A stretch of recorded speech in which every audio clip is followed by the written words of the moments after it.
À en croire les sondages, la majorité présidentielle devrait passer un bien mauvais dimanche. Selon l'Institut CSA, les listes UMP sont créditées de 27,5% des voix contre 29,5% pour la gauche.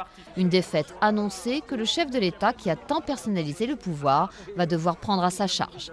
Nicolas Sarkozy sera considéré comme le responsable de l'échec des élections régionales, à juste titre. Parce que c'est ce que les Français veulent manifester comme message. Ils veulent dire on n'est pas content de la situation dans laquelle nous nous trouvons.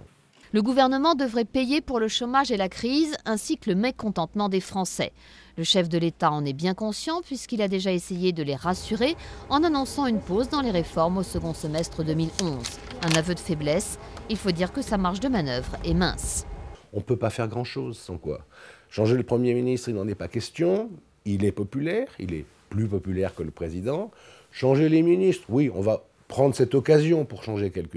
2 ans avant la présidentielle, cette élection va donc servir de test. Mais cette vague rose annoncée au régional n'est pas pour autant une garantie à la présidentielle pour les socialistes. Ils vont tout naturellement essayer de montrer que quand on a gagné des élections régionales en 2010, on doit normalement être bien placé pour la présidentielle de 2012.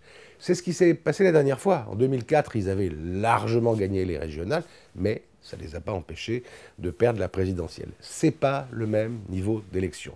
La dynamique devrait davantage profiter à Europe Écologie. Crédité de 15% des voix au premier tour, les écologistes vont peser très lourd dans les négociations au soir du premier tour. Europe Écologie qui espère rééditer son envol des européennes et se placer comme une force incontournable à gauche.